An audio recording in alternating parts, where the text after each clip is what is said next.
En esta parte 5 de modelos de distribuciones nos vamos a concentrar en los llamados modelos de vida útil. Modelos de vida útil se define como el tiempo en el que un equipo, una máquina, un dispositivo o un componente opera o funciona de acuerdo a las funciones que se le fue asignado. Por ejemplo, en este ejemplo que les estoy mostrando tenemos una correa, la correa de un motor, y nos interesa saber cuánto tiempo esa correa permanece realizando las funciones que tiene asignadas, es decir, funcionando normalmente. Nuestra variable aleatoria que vamos a trabajar ahora es la vida útil de esa correa medida en semanas. Y vamos a asumir que se trata de una variable continua. Por más que sean semanas, yo la voy a modelar como una variable continua. Y así como lo hago con esta correa, podría hacerlo con cualquier componente, por ejemplo, con un equipo, una heladera, un lavarropas, un motor, un rodamiento, una pieza de cualquier máquina. Cualquier tiempo de vida útil que yo mida, lo voy a modelar para estos modelos de vida útil como variable continua y va a tener, como cualquier variable aleatoria continua, su función de densidad, f chiquita, y como cualquier variable aleatoria, su función de distribución. Ahora vamos a agregar una nueva función que hasta ahora no modelamos o no vimos, que se llama la función de intensidad de fallas o función de riesgo.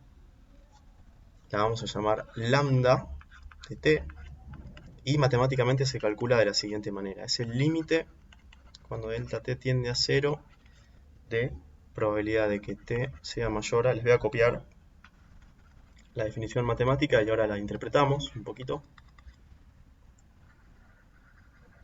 Esta función, el objetivo que tiene es tratar de cuantificar o medir de alguna manera cuál es la probabilidad de que ocurra la falla en el dispositivo que estoy estudiando para un determinado tiempo t de uso que a mí me interesa. Por ejemplo, si yo ya llevo 2 semanas de vida útil o 2 semanas de uso de esta correa, esta función lambda de alguna forma cuantifica el riesgo de que ocurra la falla a esas 2 semanas. Fíjense que adentro de su definición tiene metida esta probabilidad, que es una probabilidad condicional, porque tiene una barrita porque es una probabilidad condicional, que está midiendo cuál es la probabilidad de que la variable t sea mayor que el tiempo que ya vivió más un pequeño delta t, sabiendo que ya vivió esos t. Recuerden, probabilidad condicional. La vamos a usar en esta parte de la materia. Matemáticamente se va a calcular como la función de densidad de t dividido 1 menos la función de distribución de t para un t positivo. Entonces, mide el riesgo de que ocurra la falla para un tiempo t de uso que ya lleva la correa.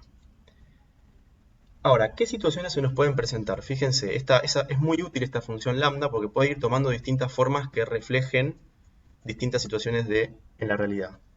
Por ejemplo, empezamos con esta de acá, la de la derecha, arriba a la derecha.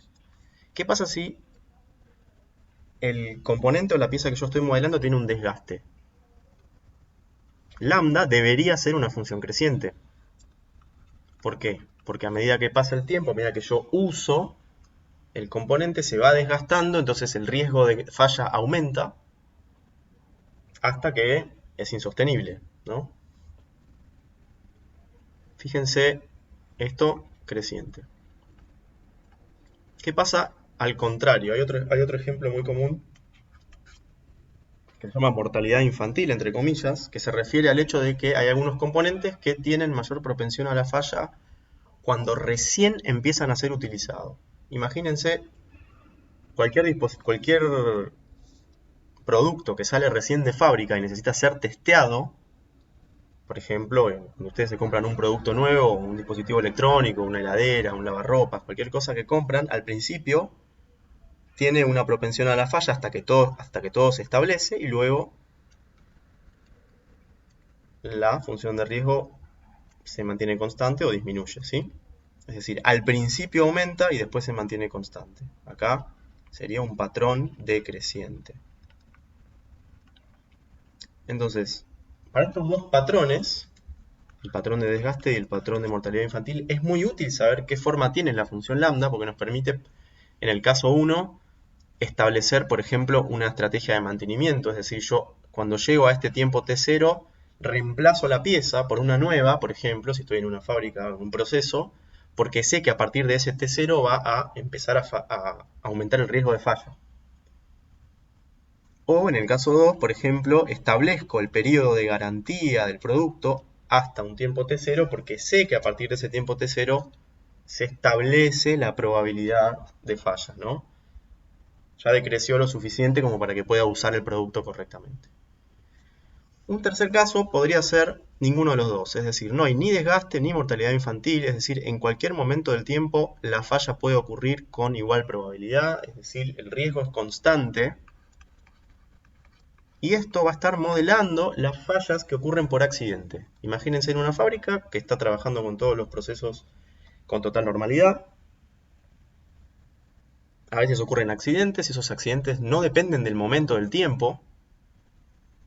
Entonces yo voy a asumir que lambda es constante. Esto es exactamente lo que nosotros modelamos un poco antes cuando vimos los procesos de Poisson. Entonces si lambda es constante voy a estar modelando exactamente un proceso de Poisson. El lambda famoso del proceso de Poisson. Ahí. Famoso.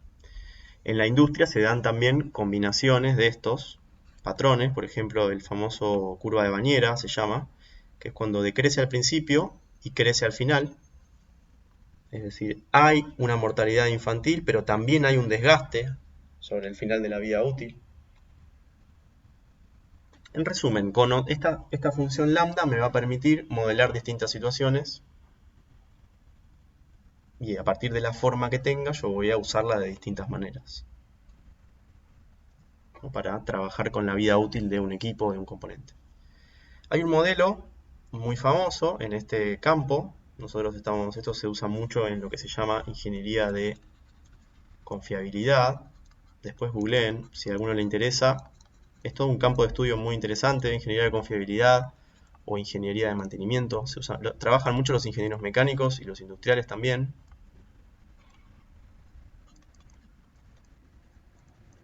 Hay una distribución muy usada que se llama la distribución de Weibull, que es la que vamos a trabajar nosotros para modelar estos fenómenos. Yo voy a decir que la variable t, por ejemplo la vida útil de la correa, va a ser una Weibull que va a tener dos parámetros, omega y beta. Beta es el parámetro de escala, igual que en la gamma, y omega es el parámetro de forma, que es el rol que cumplía alfa en la gamma. Y acá les copio la función de densidad, en este caso es de t, la función de distribución y la función de intensidad de fallas. Observemos que la función de intensidad de fallas también depende de los parámetros omega y beta.